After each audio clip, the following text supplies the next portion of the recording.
Welcome to the All Around Joe podcast, where we optimize your human performance from my personal experience as an athlete, coach, and all-around self-improvement junkie. On this edition of the All Around Joe podcast, I am on day 2 of the fast mimicking diet, or I should say I finished day 2 as the morning of day 3 of the fasting mimicking diet by Prolon. And I'm going to get right into how day 2 was with you. But I just want you to know that this podcast is brought to you by Inside Tracker.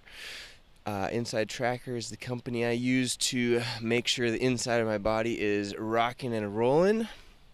If you'd like to try Inside Tracker for yourself, you can do so by going to InsideTracker.com using the code AllAroundJoe to get yourself a 10% off discount. I'm doing Inside Tracker testing on the front end and the back end of the 5-day fasting mimicking diet here to see what it does to the inside of my body. All right.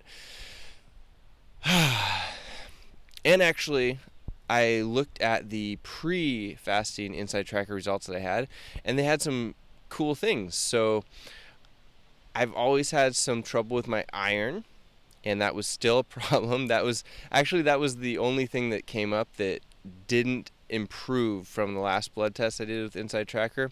And I think it could have been that I had red meat like 3 times the week before I had the blood test, and I try and never have it more than once a week, but I was just hanging out with some people where I couldn't necessarily tell them that I couldn't eat it again, like someone brought us dinner one time, and actually now that I think about it, it may have been 4 times in 1 week. They took us out to eat, and they told us we had to try this one thing. So I had, this meat sandwich thing. And then the next day, they brought me a prime rib for lunch that I didn't know I was going to get. Like, they didn't even ask. And then the following day, they gave us this beef sandwich thing again. So it was one of those times where I didn't have much that I could do to control it without being a huge jerk. So I went ahead and ate the beef multiple times, and then I had the blood testing, a couple days later. So I'm wondering if that's why my stored iron ferritin levels were through the roof. Could have been. We'll see. I have another one coming up, blood testing on Saturday, right when I finish this fasting mimicking diet.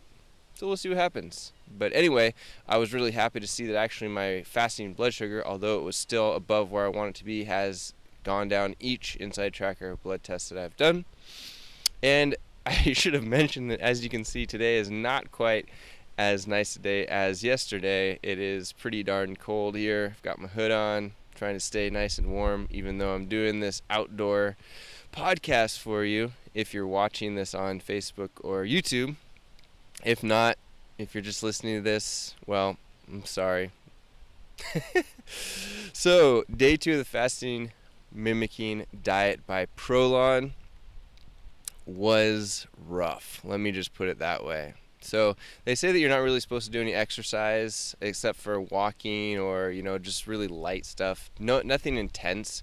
So we planned on doing this diet without really exercising much, other than, maybe we'll go on a couple of easy hikes or whatnot. And we're in Niagara Falls, New York.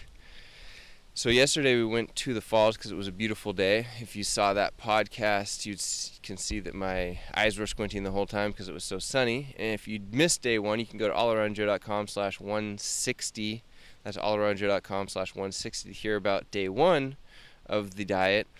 But we went to Niagara Falls, and the food for the day 2, I should mention, was not a whole bunch of food. Let's see. Well, it was some tea, a nut-based bar for breakfast, and then lunch was mushroom soup, 7 olives.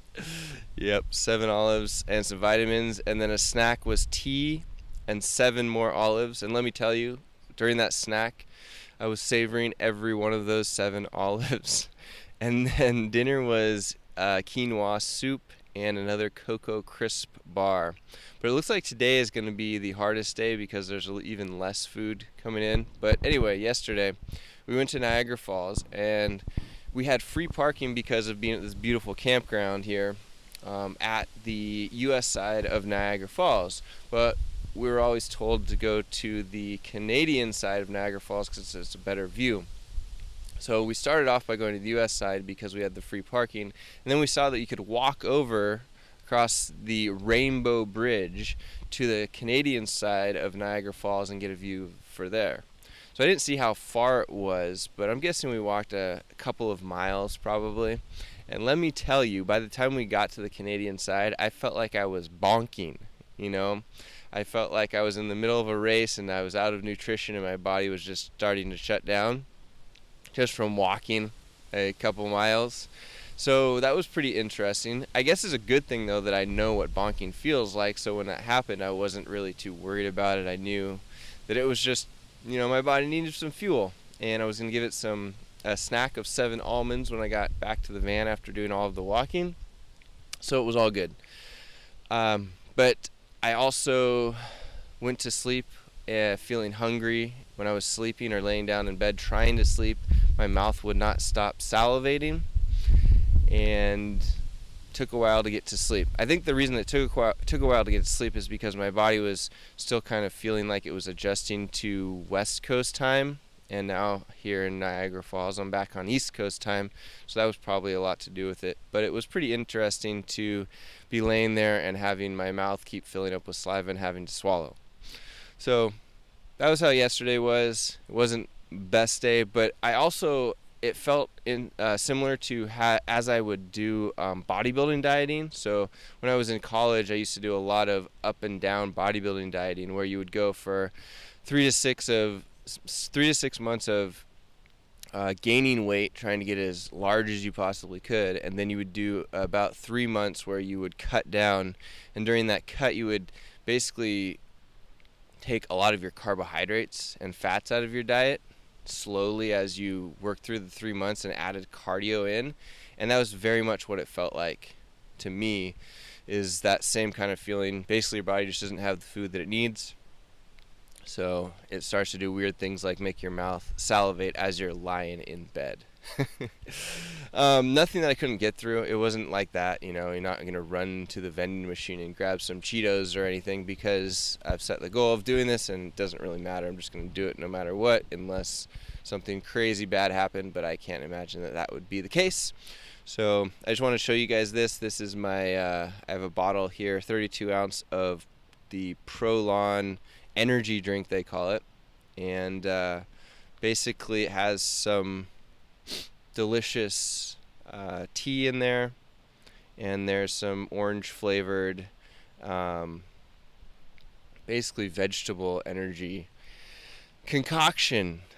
Doesn't really feel like too much energy to me, but it's something that you get to look forward to as you're doing this 5-day fast, which is probably better than doing a water only fast, I would have to say. So that's my update for you. Only have a couple days left here of the Prolon 5-day fasting mimicking diet. And if you guys would like to try this, and I do highly recommend the Prolon 5-day fasting mimicking diet over just doing a water only fast. I really can't imagine spending 5 days or 6 days having only water at this point, even though I'm only on day 3 of this. We'll see, maybe someday I'll do it, but you can get a 10% off through the end of October of the Prolon fasting mimicking diet kit here by using the code allaroundjoe. Just go to allaroundjoe.com/Prolon. That will shoot you over to their website, and then use the code allaroundjoe to get yourself 10% off, because this kit is not super cheap. So I recommend you do that if you want to try it, and let me know if you have any questions. The All Around Joe podcast, where we optimize your human performance from my personal experience as an athlete, coach, and all-around self-improvement champion. I will see you on the next podcast.